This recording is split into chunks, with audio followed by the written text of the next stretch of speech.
मराठा आंदोलनासंदर्भातली मराठा आंदोलनाचा जी.आर. काढला, त्या विरोधामध्ये आता ओबीसी नेते न्यायालयामध्ये धाव घेणार आहेत। छगन भुजबळांसह ओबीसी नेत्यांमध्ये प्राथमिक चर्चा सुरू आहे।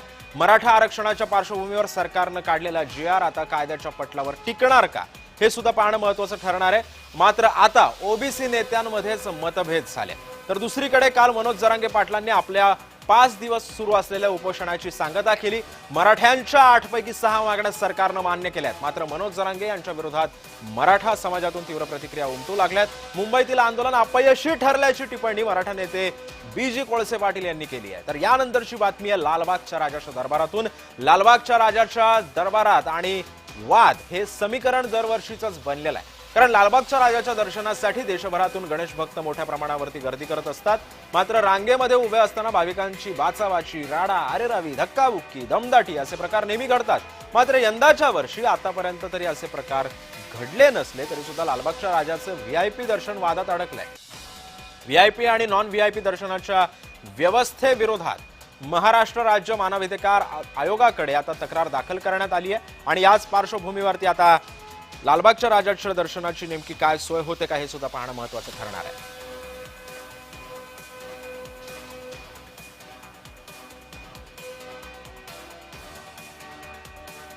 त्यामुळे आपण पाहतोय की आता या 3 महत्त्वाच्या बातम्या आपण पाहणार आहोत। सुरुवातीची बातमी होती मराठा आरक्षणासंदर्भातली, त्याच्यानंतर ओबीसी मध्ये सुद्धा आता ओबीसी समाजामध्ये सुद्धा नेत्यांमध्ये मतभेद झालेले आहेत आणि तिसरी बातमी जी आहे ती आहे लालबागच्या राजाच्या दरबारातून ज्या व्हीआयपी रांगा असतात, व्हीआयपी आणि नॉन व्हीआयपी रांगांच्या संदर्भामध्ये आता मानवाधिकार आयोगामध्ये सध्या तक्रार दाखल करण्यात आली आहे।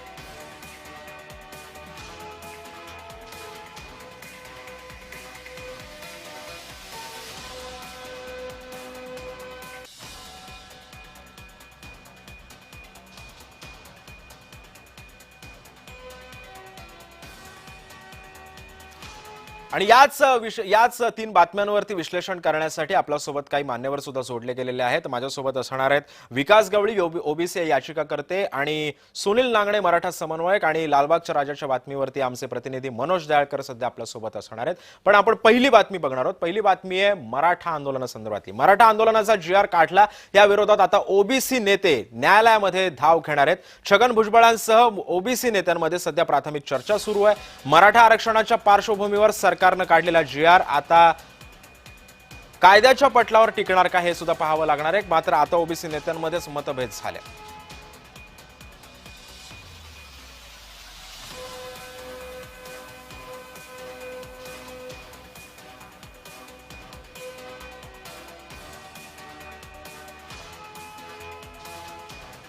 आणि याच बातमीवरती बोलण्यासाठी आपल्यासोबत ओबीसी याचिकाकर्ते विकास गवळी सुद्धा जोडले गेलेले आहेत। विकासजी, स्वागत आहे तुमचं जय महाराष्ट्रामध्ये। एकीकडे काय होतंय की काल सरकारनं जी.आर. काढला मराठा आरक्षणासंदर्भातला, तो जी.आर. आला, जी.आर.चं सगळं पूर्णपणे जो जल्लोष झाला मराठ्यांनी केलेला, मात्र आता ओबीसी समाज सुद्धा, आता ओबीसी नेते सुद्धा आक्रमक झालेले याच्यामध्ये। मात्र या जी.आर. विरोधात आता ते पुन्हा न्यायालयामध्ये धाव घेणार आहेत। हे कायद्याच्या पटलावरती हा जी.आर. टिकतो का हे सुद्धा पाहणं महत्त्वाचं ठरणार आहे। मात्र आता नेमके ओबीसी नेत्यांमध्येच मतभेद झालेत। आता जर आरक्षणाच्या मागणीसाठी काल भुजबळ सुद्धा म्हणाले, मी जर चुकत नसेल तर भुजबळ असं म्हणाले की आम्ही आता या आंदोलनाची धग अजून वाढवणार आहोत, आम्ही आणखीन हे आंदोलन तीव्र करणार आहोत। मात्र नेत्यांमध्येच आता मतभेद झालेत। तायवाडे सुद्धा आता हैदराबाद गॅजेटच्या समर्थनार्थ आता मैदानात उतरलेत। नेमकं काय, कसं बघायचं याच्याकडे? जर नेत्यांमध्ये जर मतभेद होत असतील तर मग कसा तिढा सुटायचा याचा? सर्वप्रथम आपल्याला मनापासून धन्यवाद। आपण या चर्चेमध्ये मला सहभागी करून घेतलं। या अगोदर सुद्धा माझा जो ओबीसीचा लढा होता तो सातत्यानं जय महाराष्ट्र चॅनलनं संपूर्ण महाराष्ट्राच्या समोर शेवटच्या घटकापर्यंत पोहोचवण्याचं काम केलं।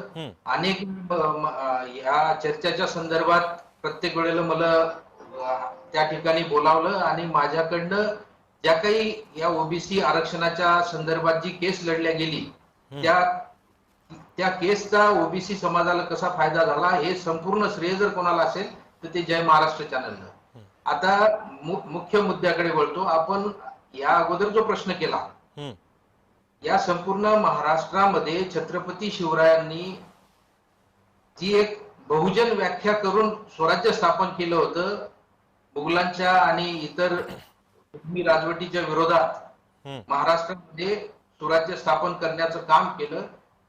त्या सुराज्याला कुठेतरी छेद देण्याचं काम सध्याचे राज्यकर्ते आणि अनेक समाजामधले काही घटक करतायत. कुठेतरी ही महाराष्ट्रासाठी अतिशय चिंतेची बाब आहे.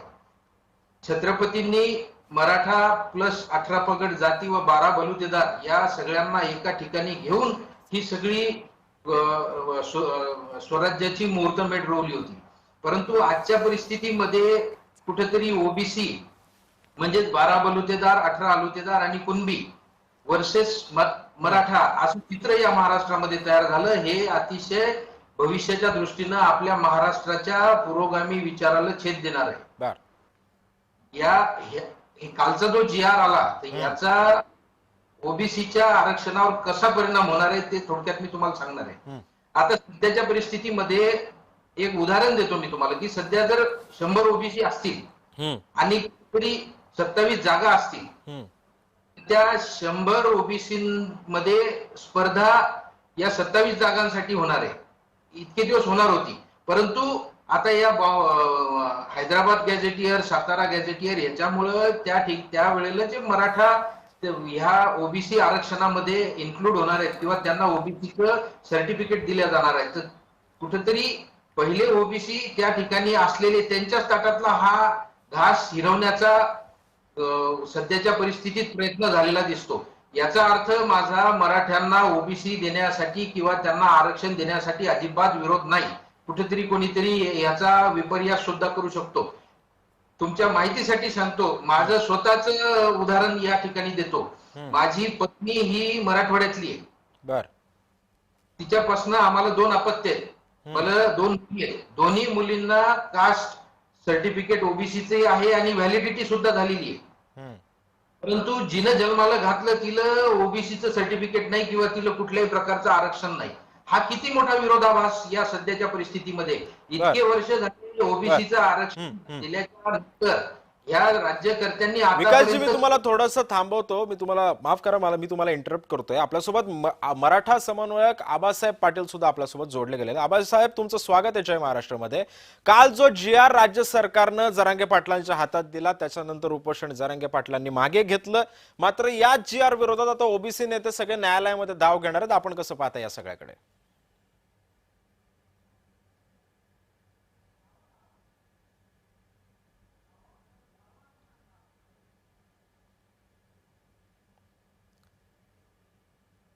हा म्यूट आहे बरोबर. माझा आवाज येतो आबासाहेब तुमच्यापर्यंत? हा येतोय, आवाज येतोय. कालचा जो GR निघाला त्याच्यामध्ये 1 जून 2004 चा जो शासन निर्णय होता त्याच्यामध्ये कुणबी मराठा कुणबी या संदर्भातला एक 2000 खत्री कमिशननं 151 जाती घातल्या होत्या त्याच्यामध्ये आरक्षणामध्ये. त्यावेळेला त्याच्यामध्ये मराठा कुणबी मराठा या संदर्भातला तो शासन निर्णय होता आणि त्या शासन निर्णयाचे बरेच भाग त्याच्यामध्ये तो घेतलेला. दुसरा मुद्दा असा आहे की 1 सप्टेंबर 2011चा जो जात प्रमाणपत्र देण्याच्या संदर्भामध्ये ज्या डायरेक्शन्स आहेत त्या संदर्भातला एक GR आहे. या दोन्हीचं कॉम्बिनेशन करून तो म्हणजे एक तुम्हाला माहिती असेल की 25 जानेवारी 2024ला मनोज जरांगेंचं जे आंदोलन होतं वाशीमध्ये, त्यावेळेला सगळे सोरे लागू करण्यासंदर्भामध्ये जो शासन निर्णय दिला होता की भटक्या जमाती, अनुसूचित जाती जमाती, त्याच्या इतर मागासवर्ग, जात पडताळणी व जात प्रमाणपत्र देण्यासंदर्भातले जे निकष होते त्या संदर्भातला जो शासन निर्णय आहे त्याच्यातच दुरुस्ती करण्यात आलेली. आता ह्याच्यामध्ये काय केलं की शेवटी त्याच्यामध्ये 1-2 वाक्य घातलेली आहेत की आता ह्या GRचा मराठ्यांना फायदा काय, की मराठ्याला त्याच्यामध्ये एकच फायदा झालेला आहे कालच्या GR मध्ये की जे भूमिहीन आहेत की ज्यांच्या वंशावळीत बरोबर आहे की आता समजा माझ्या चुलत भावाकडे कुणबी दाखला, कुणबीची नोंद आहे त्यांच्याकडे आणि माझ्या आजोबांच्याकडे जमीन नसल्यामुळं किंवा भूमी नसल्यामुळं किंवा त्याचा महसुली पुरावा मिळत नव्हता माझ्या वडिलांच्या नावावर किंवा पुढे मला, त्याच्यामध्ये काय दिलंय की हे ज्यांच्या भूमी वगैरे आहेत की त्यांनी जर सर्टिफिकेट अफिडेव्हिट दिलं की माझ्या चुलत भावानं मला अफिडेव्हिट दिलं तर मला ते कुणबी सर्वे मिळू शकतं, पण बर. तिथं पण मेघ मारून ठेवलेली आहे.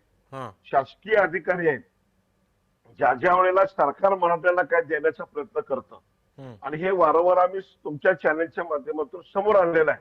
हं, सरकारची इच्छाशक्ती असते की मराठाला द्यायचं, हं. पण इथं आल्यानंतर मात्र सामान्य प्रशासन विभाग, विधी व न्याय विभाग आणि संबंधित विभागातले काही समाजाचे अधिकारी मिळून इथं बरोबर मेघ मारून पण ठेवतात. आबासाहेब, मेघ आता काय या मारलेली आहे? सगळ्यामधनं एक प्रश्न असा उपस्थित होतो की जो जी आर काढलेला आहे, ज्या जी आर विरोधात आता ओबीसी समाज आक्रमक होतोय, जो पुढे येतोय, मात्र या जी आर मधून असं सांगण्यात येतं, आता ओबीसी समाजाचा असा समज झालेला आहे की या जी आर नुसार जर हा जी आर काढला जातो तर याचा कुठेतरी धक्का ओबीसीच्या आरक्षणाला लागू शकतो.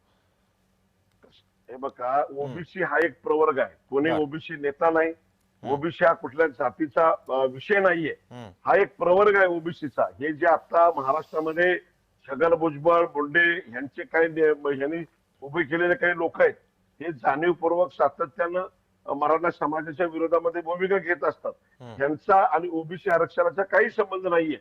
हे पहिलं महाराष्ट्राच्या जनतेनं क्लिअर केलं पाहिजे हं. की हा ओबीसी प्रवर्ग आहे, ह्याच्यामध्ये कुठल्याच जातीसाठी हा प्रवर्ग नाही, विशेष जातीसाठी. याच्यामध्ये की ज्या जाती राज्य मागासवर्गीय आयोगाकडनं शिफारशी केलेल्या आहेत, हं. त्यांचं ट्रिपल टेस्ट झालं. आता तर खूप आवड आहे बर. त्या जे आता ओबीसी म्हणून उड्या आणताय ते, आम्ही अजून त्याच्यावर कारवाईच केलेली नाहीये. हं. पहिला हा मुद्दा समजून घ्या, यांचा कुठलाही क्लेम बनत नाही त्याच्यावरती बर. की आम्ही ओबीसी आहे तर आमचं हे आहे, असं काही नाहीये.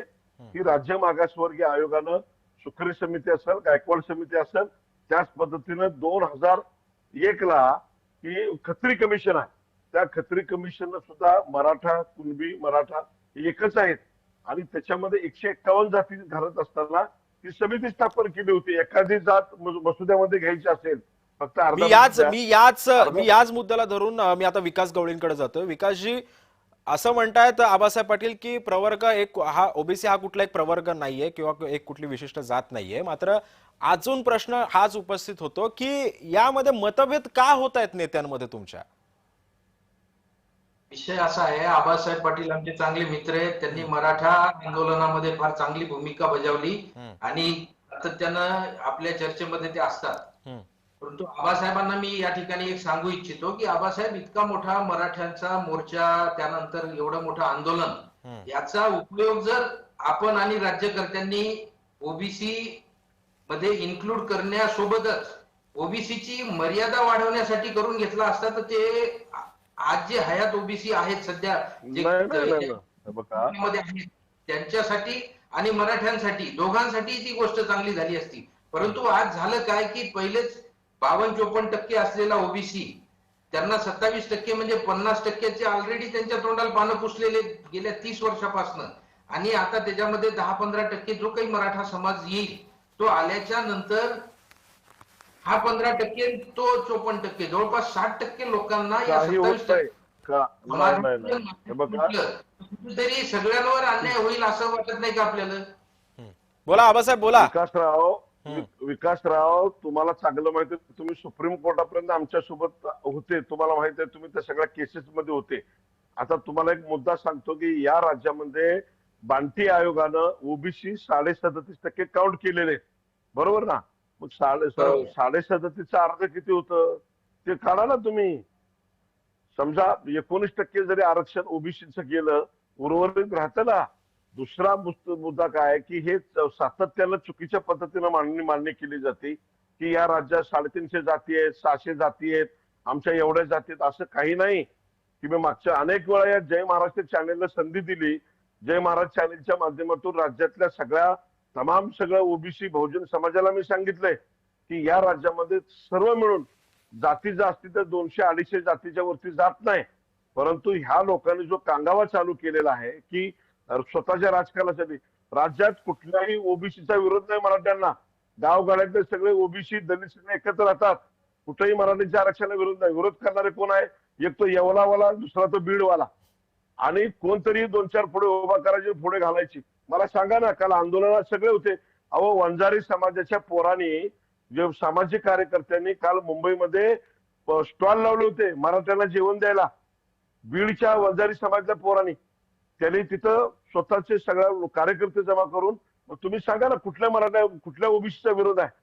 हे फक्त राजकीय नेते चुकीच्या पद्धतीनं मराठा समाजाच्या विरोधामध्ये सातत्यानं चुकीच्या गोष्टी पसरवतात.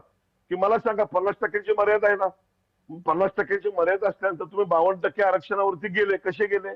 20% SC ST गेलं, तुम्ही 32% आरक्षण तुम्हीच घेतलेलं आहे. त्याचा फुगवटा कोणी केला?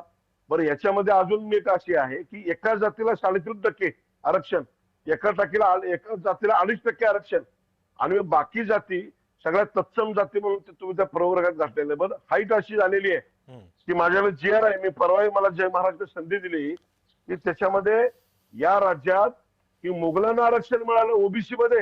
मुघल ज्या देशामध्ये ज्यांनी आक्रमण केली, मुघल, पठाण, खान, त्याच्यानंतर अहमदी, यांना सुद्धा आरक्षण या ठिकाणी देण्यात आलं. त्यावेळेला तुमचे ओबीसी काय बोलले नाहीत, तुमचे छगन भुजबळ काय बोलले नाहीत, मुंडे काय बोलले नाहीत, त्याच्यावर कधी आवाज उठवला. हाच छगन भुजबळ मंत्रिमंडळामध्ये मंत्री होता.